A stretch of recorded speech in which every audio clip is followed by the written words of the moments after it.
Welcome to Harvest Mission Community Church. You are listening to one of our sermons.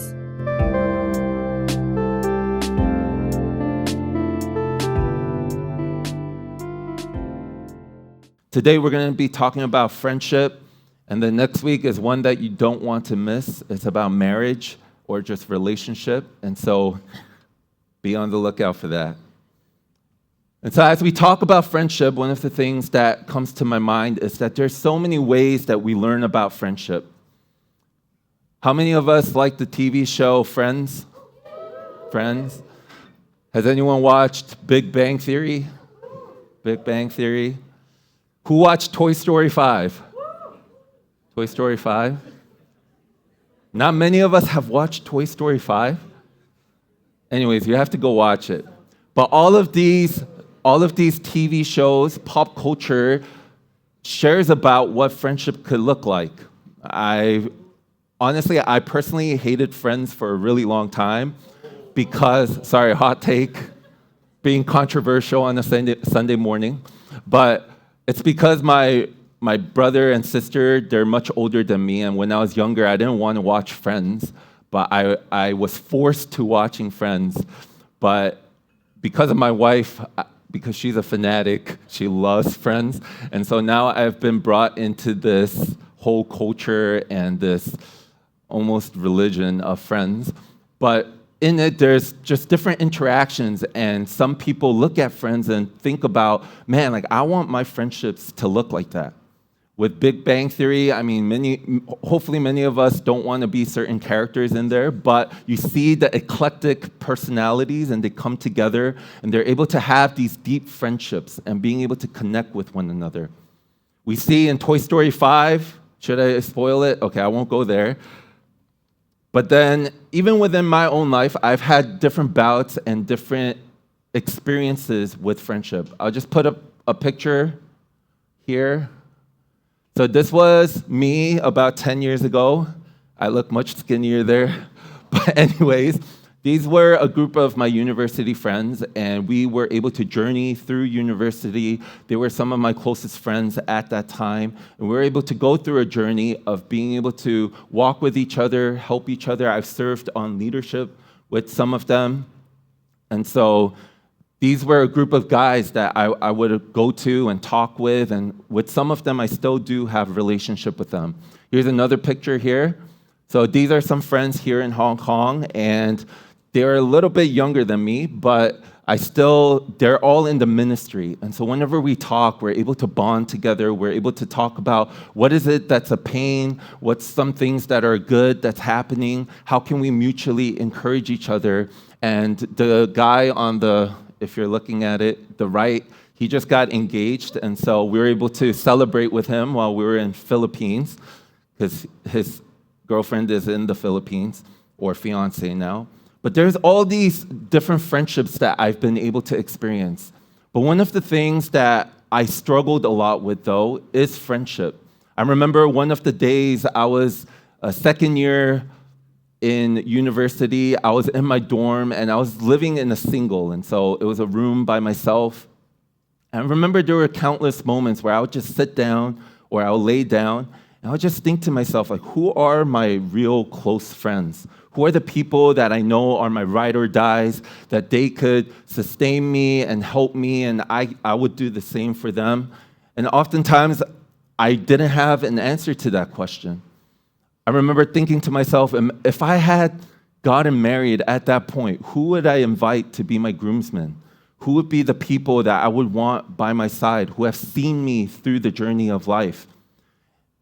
And quickly, the answer to that question for me was, I'm not sure. I feel like for one person, maybe, and there's these different thoughts of friendship too. For some people I was able to hang out with, have a lot of fun with. We would do things that are appropriate, but just things that would be, things that I enjoyed, that we would mutually bond over. But then but for them, I wasn't able to connect on a deep level. And it would just be a more fluffy, fun type of friendship. But then there would be other friends where I would be able to talk to them. I felt like we had a deep connection. But then some of our hobbies didn't align.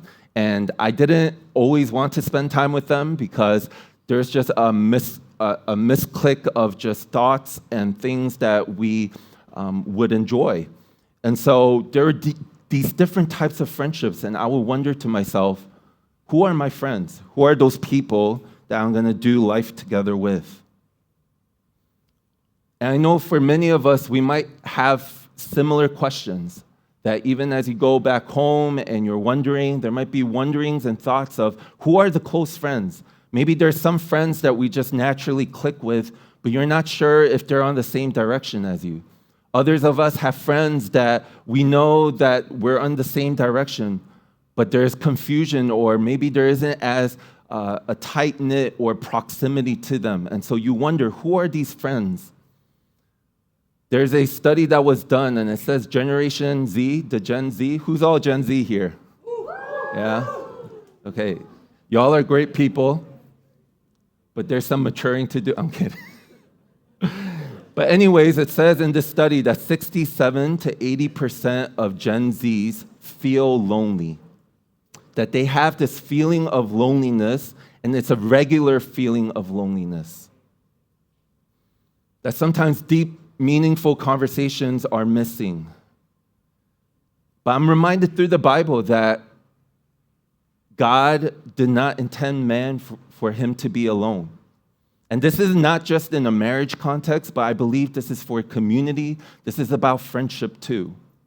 That even if you look at Paul's life, he didn't have a spouse or a significant other, but he had partnerships with people, and he was eternally grateful for being able to partner together with them.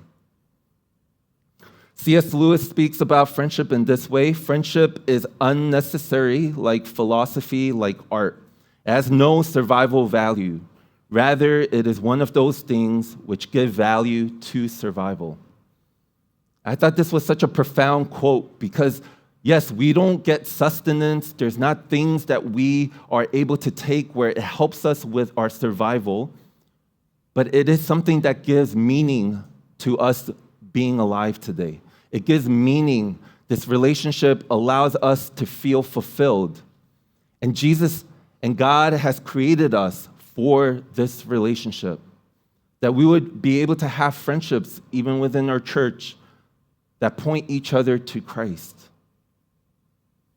So let us consider what it is that God desires within friendships and what he has purposed them for, and through that it would bring true value into our lives that God has intended.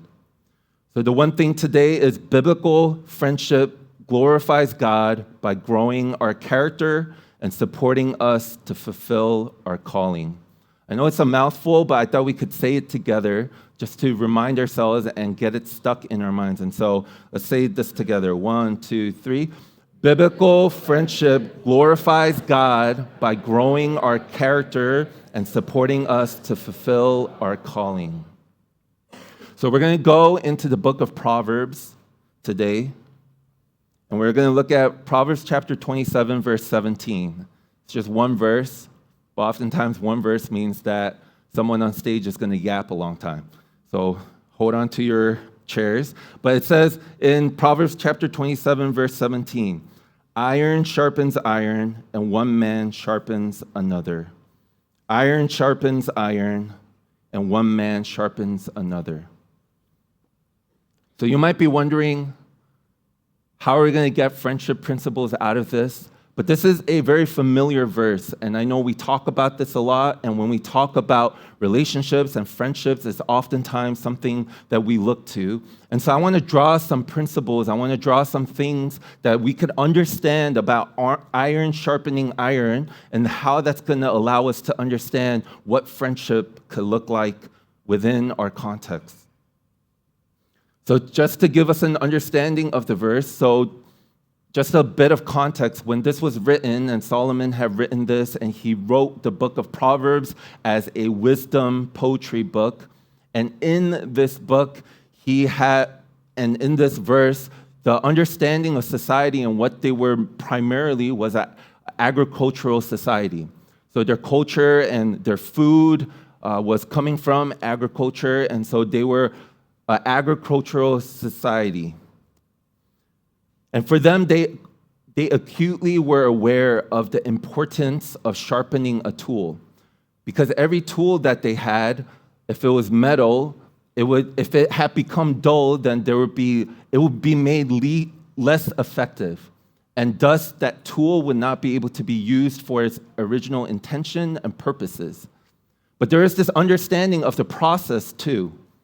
So there are two ways that iron would be sharpened. A metal would be sharpened against another metal or stone. And so I know some of us who are really into cooking, you might have a knife sharpener at home, and that metal is rubbing against another metal and thus sharpening that tool of a knife. Another way that this process would happen is a metal would be softened in heat and hammered by a metal hammer. And so you have this tool, or you have this metal that was put into the fiery furnace, and it would just be chipped at. And we know that artistry is called blacksmithing, but it would be to shape and mold that metal. So this illustration proves effective when we think about how does it communicate the various principles of a friendship, and what is Solomon even trying to speak about in relationship with others. If you read throughout the Proverbs, there are mentions of friendship, and I believe that he was using this illustration to speak into what friendship is supposed to look like. So the first aspect before we get into all that is, why is biblical friendship needed? Why is biblical friendship needed? Some of us might think, do I need friends who are Christians? Maybe for some of us, we're wondering, is my friendship actually a biblical friendship? Or what should the purposes of a friendship be? The Westminster Shorter Catechism, it was just a statement that was shared, and it was brought together by a council of people. And what they said the chief end of man is to glorify God and to enjoy him forever. And so when we think about anything in our lives, we have to think about it in that context. How is this glorifying God, and how does it help us to enjoy him forever? And one of the first things that I see is to glorify God by growing our character. To glorify God by growing our character. The process of sharpening removes unwanted materials, realigns the edges of the metal, and makes the area more resilient. And so that was one of the things that in the process of sharpening, what would happen. So imagine you're sharpening a tool, it's allowing it to get rid of unwanted materials there that would maybe dull the metal, and it would make the metal ineffective in what it was purposed for. It realigns the edges of the material, and so maybe one part of the metal was a little bit jagged and it was sticking out. Part of sharpening would be to dull it out or to realign the edges. Or it's to make the area more resilient. And so you're hitting at the metal, and as you hit at the metal, it is actually strengthening that metal because you're compressing it. You're making it come together. So the three things that I saw through this as I considered that process is that one is a removal of bad qualities. And so a lot of us in this room, no one's perfect here, including me. And so the reason for biblical friendship is that these friends would be able to sharpen you in being able to remove bad qualities or bad characteristics. What are things that maybe need to be called out and you need to be kept accountable for? Maybe there's sins in your lives that we need to be able to remove, and sharpening allows for the process of that. It realigns us to God's heart. So as we realign to God's heart, it helps us to go in the direction that we need to go. That as we're sharpening, maybe there's parts of our lives or areas of our lives where maybe when we're at church, we're a super Christian and it looks great. But then when we measure that up to another part, like if we were to look into your life and see how you interact with family, that actually there's no alignment there. And there is a distinguishing factor of maybe we need to reconsider and ask you, how are you aligning yourself to God's heart in all areas? Or it reinforces weak areas. And so maybe it's not necessarily a sin, but there's parts of your life where you need to grow in and strengthen. Maybe that's your faith, that you need to be able to strengthen your faith. Maybe it is the fact of just being able to be more of a humble person. But whatever character it is, biblical friendship, this sharpening of this relationship of you to glorify and to grow your character is to actually be able to help those weak areas. In Proverbs chapter 27, verse 6, it says, "Wounds from a friend can be trusted, but an enemy multiplies kisses." Wounds from a friend can be trusted, but an enemy multiplies kisses. I believe we live in a culture now that permeates this idea or notion that actually we can't speak up or be honest with people. That if I call you out about anything, you're being mean, you're not nice. And so in that, I can't be your friend anymore. Or if I challenge someone's ideology, that we can't actually be friends anymore because you're on the other side. But it's an honest conversation. I'm just trying to share biblically what I see, and I want to guide you and help you. But actually, you don't want that for whatever reasons. There might be pride, or there might be a change of your lifestyle that you would have to encounter. And you don't want to face up to that hardship, that it takes so much effort to change. But part of it is that when we're able to be honest with each other, when we're able to be in that friendship and say, hey, that part of your life, there's something messed up there. Or, hey, I noticed you would do this with certain people, or how you interact with the opposite gender is totally different from how you interact with the same gender. What's going on? What are you trying to get? Or maybe there's a different area of our lives where we notice that that person always tells us, hey, I've woken up late for work. But then when they go to a BTS concert, they're willing to go early and stand online for hours and hours. What's going on there? But we don't want to hear that. But can we see that actually when we point these things out, when we're talking about these things, when we're being honest with our friend, when we're trying to sharpen them in this way, that it's going to help them for their future? That maybe if they continue to be late to work, they're going to lose their job. And so you're trying to call that out and say, hey, do you see that where this is going to lead? Do you see where this type of behavior, that habit, that attitude that you have is going to actually leave you alone, and you're going to be isolated because you're not becoming more like Christ? And for us, as we're being honest, we could be genuine then.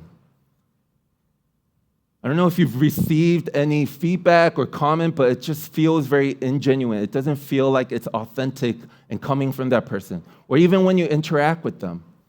And oftentimes I feel like what happens with that is that we're hiding things, or we don't feel like we could be fully honest with that person. And therefore, now we have amalgamated, we've become a chameleon to fit the needs and try to people please this person. And actually, in that, we're not being authentic to ourselves.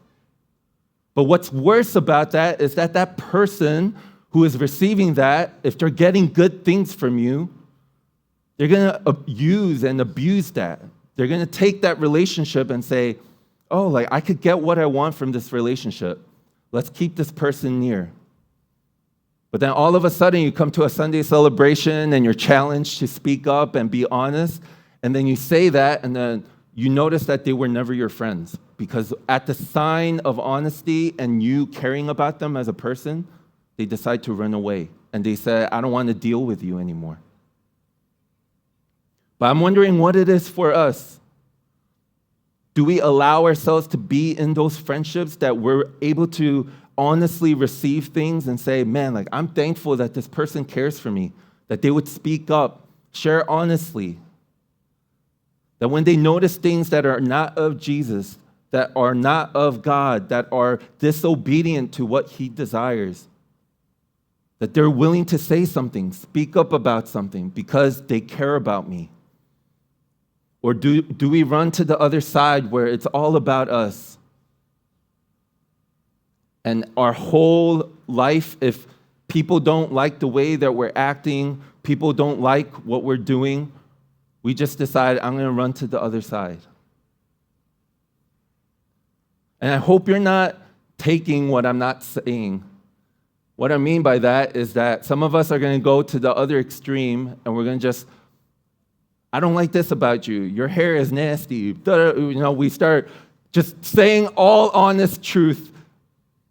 But actually it's not truth because it's subjective, because it's just from your point of view. But I'm saying with the things that the Bible teaches, the things that are important to the heart of God, that we're able to speak about those things.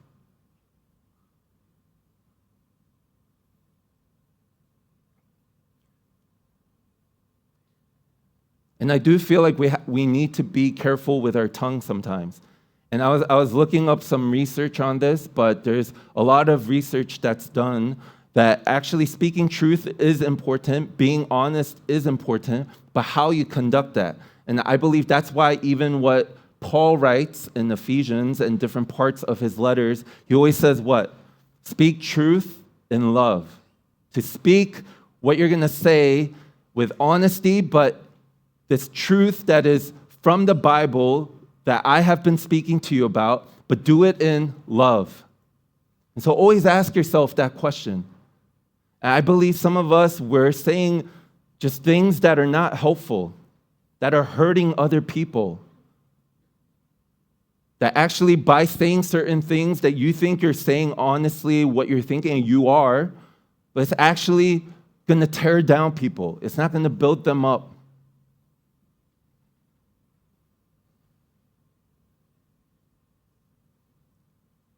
And then biblical friendship is to glorify God by supporting us to fulfill our God-given calling.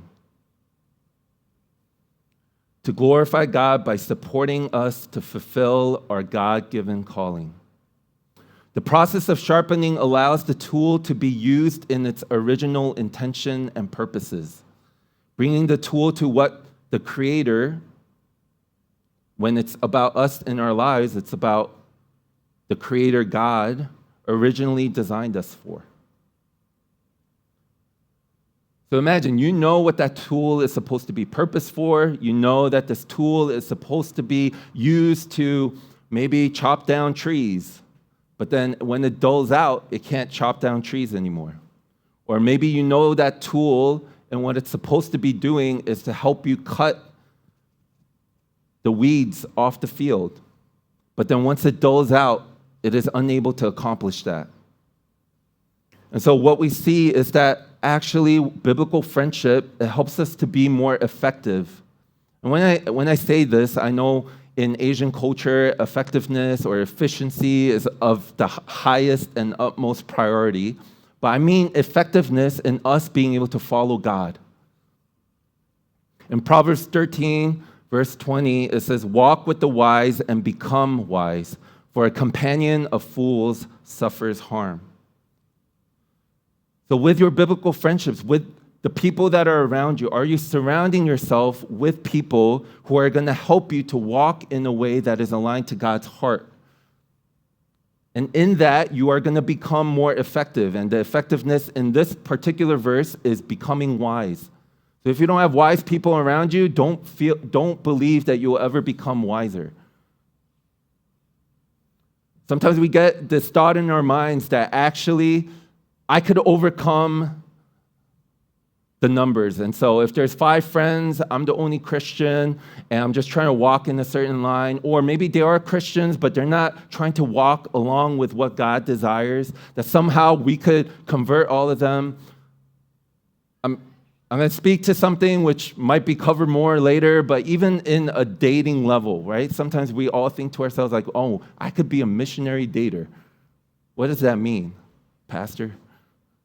It means that you date and you think that because of your faith, somehow you're going to bring someone to Jesus. This person you're dating because you like them so much.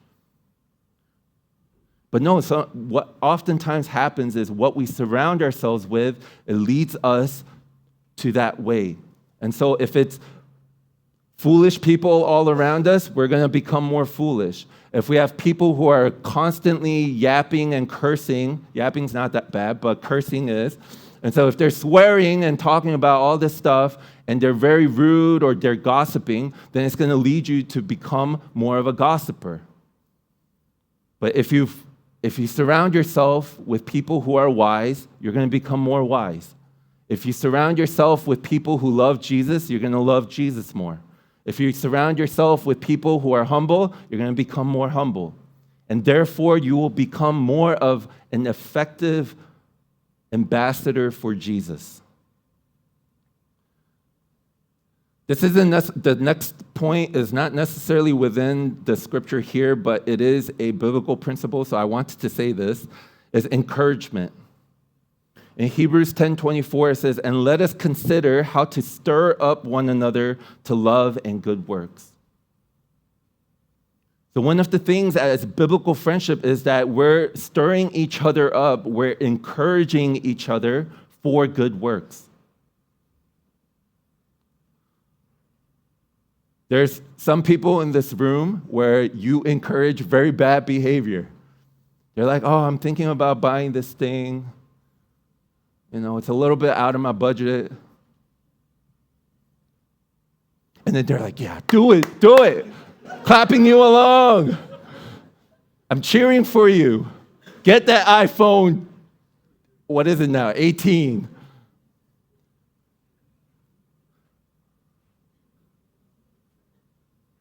There's so many of us that we stir each other up from not good things. But I hope we would stir each other up to love and do good works. That we would stir each other up to be able to say, "Hey, that is your God-given purpose. You talked about this. You made that commitment at Arise Asia. You made that commitment when you went to that retreat. You made that commitment when in our church we have a lot of opportunities to make commitments.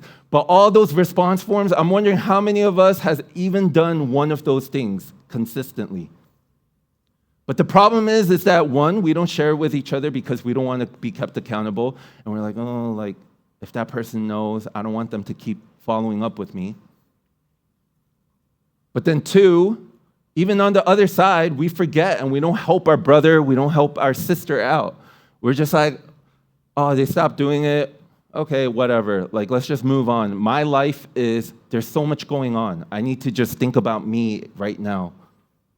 But no, can we stir each other up? If we made a commitment, let's share it with someone. One of the things that I did in the Arise Asia, we had an HMCC group. And so I asked everyone to share a reflection, but on top of that, at the very end, I said, "Who are you going to share it with? Who are you going to share this reflection with? What are your commitments? And who's going to keep you accountable?" And the reason for that is not for us to be overbearing and saying, we just need to make people do things. But we know the tendencies and the proclivity of our hearts.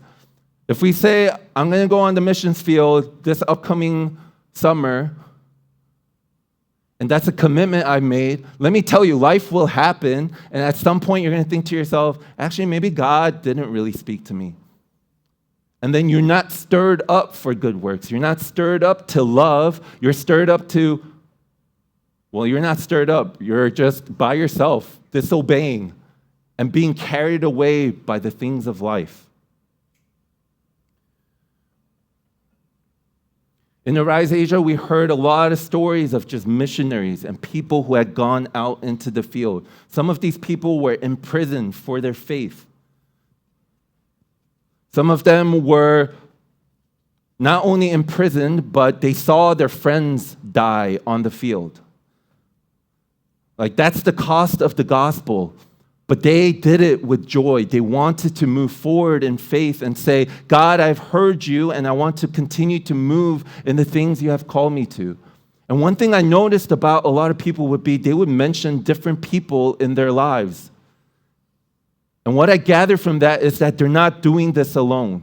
They're not just taking this gospel and saying, I'm going to live this, it's just me and God, and when I go out into the field, I'm just talking to people, and that's my ministry. No, they invite people because they know their own hearts. They know when it gets hard and they're suffering that they're going to want to run away.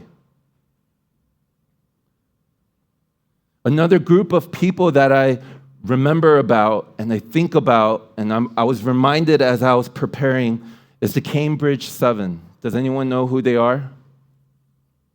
Not many people. Okay, so these are 7 people. They were elite of the elites. They went to the top university. I think in the name it shares where they went. Cambridge University. They were going to inherit millions and millions of dollars. They were going to be the leaders of tomorrow. But they decided to pray. They decided to gather together. They stirred each other up for love, to encourage each other. They mutually influenced each other. They had unity. They showed Christ in a place where everyone was against them. And in that season in Britain, the UK, there was actually a lot of dissension. People did not like each other. And so on the public face, a lot of people would show that there was a lot of discord. But for these 7 people, they showed on the public face saying, hey, we're unified. We're going to do this together. And they gave it all up, and they decided to go to China. What is now, through an organization, what is now known as OMF.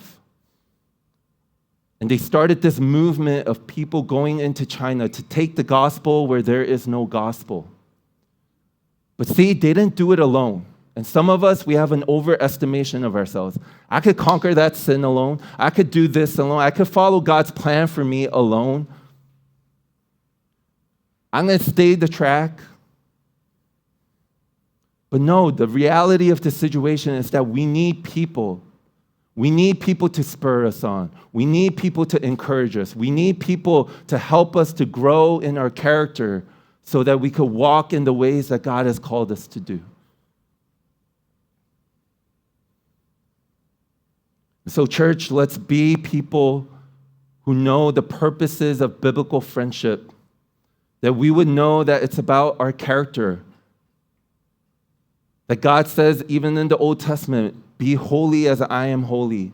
But he's speaking to a community of people. So even for us, it's not that we could do it alone, but we invite people into that, and we could sharpen each other. Let's glorify God by having biblical friendships where they're supporting us to fulfill this God-given calling. Maybe for some of us, we don't even know what that specific calling is. But let me tell you, this Bible has a lot of callings for us. Are you loving people? Are you serving people? Are you caring for people? Are you growing in the areas that God has asked of you? Are you taking steps of obedience? Is every day less about yourself and more about God? Let's be committed as a church that this is what friendship would look like here. For some of us, if you're going to be leaving Hong Kong or going to different places at some point, take this with you. Find friends, find community that will be able to walk with you in these seasons. So we understand why we need biblical friendship, but what does biblical friendship require? How can we live out a biblical friendship? What are the practicals? One is biblical friendship requires commonality. When sharpening 2 items, if you took a really dull or really soft piece of whatever item and you try to sharpen an iron on that, what would happen? Whatever that soft thing is would probably just get cut up or beat up in some way, shape, or form.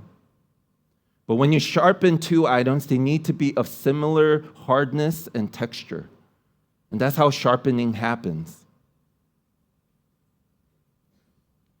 So for me, I thought about The essence, what is that essence? What is that aspect that we need to think about for ourselves? And for me, it came down to a common desire and direction. That is that person that I'm going to engage in biblical friendship with, are they going in a common, do they have a common desire and do they have a common direction?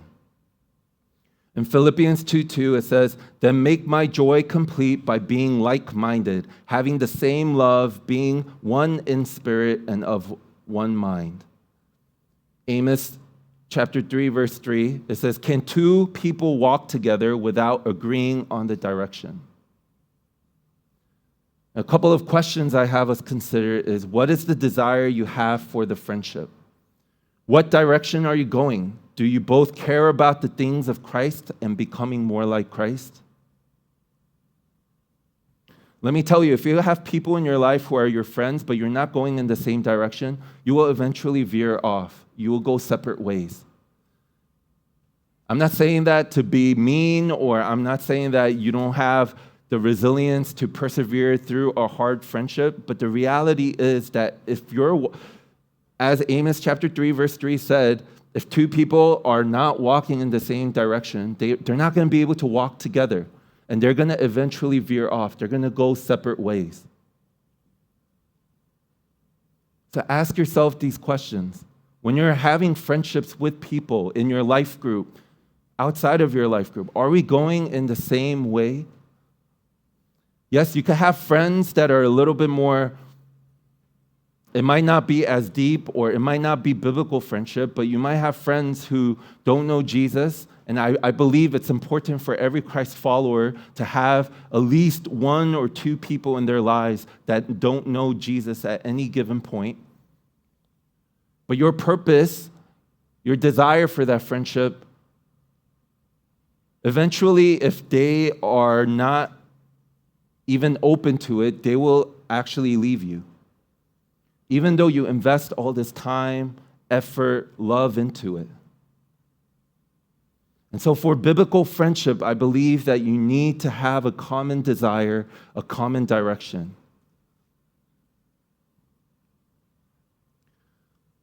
Biblical friendship requires intentionality. When sharpening, the person who is sharpening needs to be very intentional. So everything I'm going to share now is going to sound a little bit childish, like, Peter, of course, that makes sense.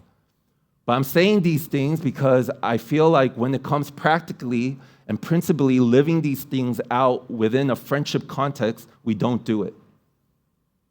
And so it requires intentionality. And so the person who is sharpening is not going in there and saying, I'm going to cut this sharpening tool. No, he goes in there believing that, or wanting to commit to sharpening whatever object that is. And that's why it requires intentionality. And some of the questions I have is, how do you want to use the time together? What are the topics we want to cover and discuss? Did we set expectations in our friendship? One of the things when I look back in my friendships, I wish I did, is that I would have set those expectations. It sounds a little formal and forced, but if you're not aligned on those expectations, you're going to always be guessing and trying to think about, is that person aligned with me? Or do they have the same desire as me? Are they going in the same direction as me? And so it's important to set those expectations and be intentional every time you gather together. Be intentional to not be purposeful. That's one of the things that I was reading about of what is helpful within a friendship, is that actually you have times where you're not trying to accomplish anything, but usually that happens to us not out of intention, but why does it happen to us? Because we decide that, I don't know what to do. What should we eat? I don't know. What do you think we should eat? This conversation goes on forever, and it's all this time spent with that person, but you never had the intention to say, hey, I just want to hang out.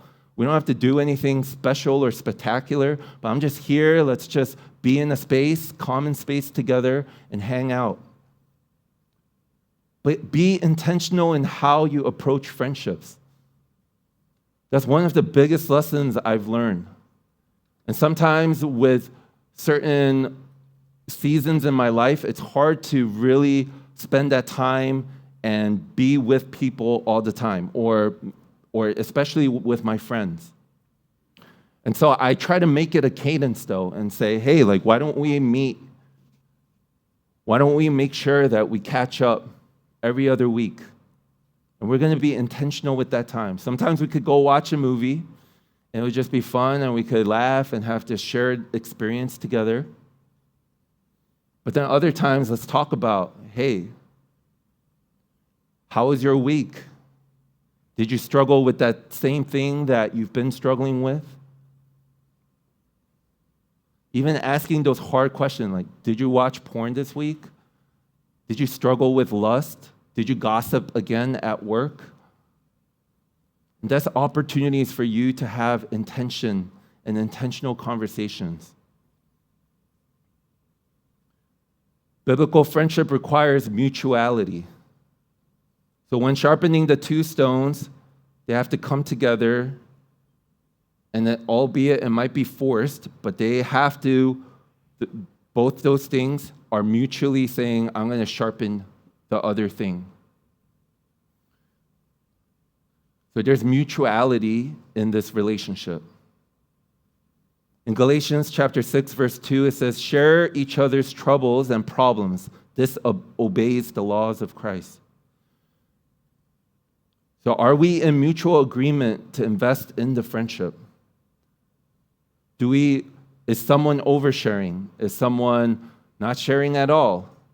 Is there an understanding that we're mutually trying to go through this friendship? Does it ever feel one-sided, and does the other party seem uninterested in continuing the friendship?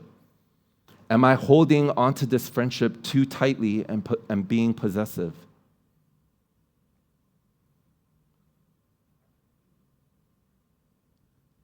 But there needs to be a mutuality to friendship. It cannot just be one person wants it, the other doesn't.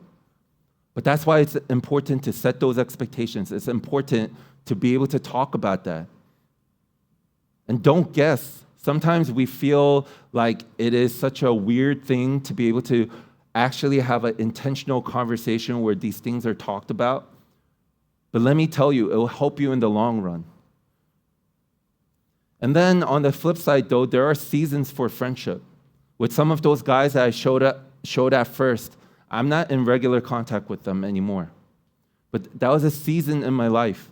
And now there's not as much of a mutuality, and it's okay. There's some seasons where friendships will not be the same. And I know there's a desire, there's a want for that, and I hope and pray that some of us will have those lifelong friendships where you've known those people for 40, 50, 60 years of your life and longer. But some of us, when we're going through transition, and some of us are going to stay in Hong Kong and others are leaving, like that might be a season where your friendship is going to look different, and it might not be exactly what you want it to be. There's going to be other times when some of us who graduate high school, a lot of your friends are going off into different spaces and places. And so what the friendship looked like when you were spending 24 hours together, well, probably not 24, but a good amount of hours together in school, and then now it becomes that, hey, you're going separate ways. Or maybe for some of us, it means that we feel the call of God to go to another place. And in that friendship, we're not going to be in proximity. We're not going to be able to be in the same place anymore. And yes, we could keep those friendships, but it's not going to be the same as what you had imagined. And that's okay. And I had to go through the pains of that. I had to go through seasons of that. I had to go through the heartbreak of that. But I always had to be grateful to God and say, wow, God, you have provided so much for me. You have given me friends and seasons that I could walk through with together. The flip side of that would have been I wouldn't have had anyone. But just to be grateful for those seasons that you have. And sometimes when we're not able to let go, it shows that we're looking at that person more of a lowercase g God and saying that somehow this friendship is fulfilling everything that I need. But in reality, it's actually Christ that's going to fill you. But please let me not hear in the future, oh, someone, just stopped talking to me because they were just like, Pastor Peter said, there's seasons, and my season with you is over. Please show grace. Please show love. Please try to still keep that friendship in some way, shape, or form. But please don't use my words as ammo if there was someone that you didn't like and you're trying to move away from them. Biblical friendship requires proximity. When sharpening the two stones, they have to be touching each other. If they're not touching each other, there's no sharpening that's going to actually happen. In Proverbs 18:24, it says, one who has unreliable friends soon comes to ruin, but a friend sticks closer than a brother. Hopefully not, I don't know what the literal sense of being, sticking close as a brother is. But please don't stalk people or try to create proximity because you want to. But hopefully there's an understanding that there is shared context. One of the best ways to make some friends is through life group, because it's in that shared context that you're able to grow together. Some of my closest friends now, at that point, maybe I was helping them along, but even with my LCG, some of them, I still keep in touch with them to this day. But proximity helps. Maybe there's a Christian in the workplace. Being able to commune with them, and you have that proximity, and you're able to ask about different parts of their life, and they're able to mutually encourage you. Find proximity, a context, something that can be there so that that biblical friendship can flourish. And then lastly, biblical friendship requires a cost. There's a cost. When sharpening, the two stones will lose certain qualities when they sharpen each other. Sometimes it's those bad qualities, but if we think about it, putting the analogy onto ourselves, there's some things that we're like, man, I don't want to lose that. I don't want to lose that quality about myself. Even though it's maybe bad and it's negative, but it's that was something that I could latch onto. Or maybe for some of us, that quality is being a victim, and your friend is calling that out. But you don't want to lose that, because once you lose that aspect of, I'm a victim in my life, then everything is now your responsibility, and you have to take ownership, and you have to understand that I have to do something about this situation. But no one wants to be put in that position, especially if you've been wronged against. But you can't continue to be a victim your whole life. And hopefully there's biblical friendships that you have that's willing to call that out. Thank you, Julian.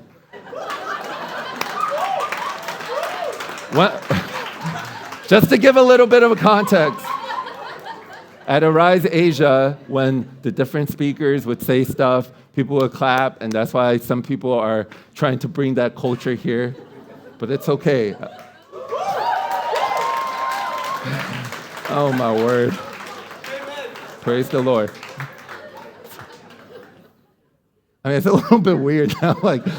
Please don't force it. Just genuine responses, okay? But in Philippians chapter 2, verse 3, it says, do nothing from selfish ambition or conceit, but in humility count others more significant than yourselves.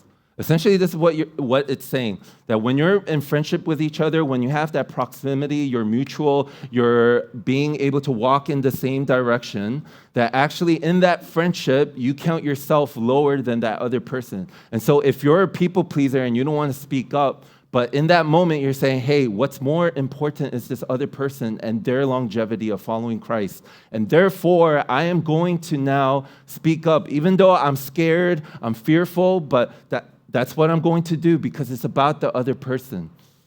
I'm wondering for how many of us that biblical or friendship generally is just more about ourselves. What can I take from it? How can I get what I want from this? But no, biblical friendship is about the other person. It's about you pouring into another person's life. And yes, it feels great when we could receive it, and there's a reciprocity to that. But sometimes there's going to be people in seasons when you're their friends that you actually need to commit more and to pour into more. But hopefully, as you go through seasons that are hard, that they're able to pour into your life when they're doing better. But friendship may cost us a lot of things. It may cost us, and the cost might be that we might experience betrayal. There might be pain. There might be time that you put into something. And if you recognize that this friendship is only for a season, you wonder, what is that for? It's going to cost you now being aware of your own brokenness and how you relate with somebody. But in the end, it's worth it because it's for the glory of God. That friendship, even though it's for a season, it's leading you and pointing you towards Christ. That in that season, God is using that person that you have a friendship with to encourage you and to make you more effective for the ministry that He has called you to. That in that friendship, the ultimate aim is to become more like Christ. And so that person helps you to become more holy as God is holy. And the gospel is this. Remember back when I was talking about relationship with God? How is it that we are to relate with Jesus now?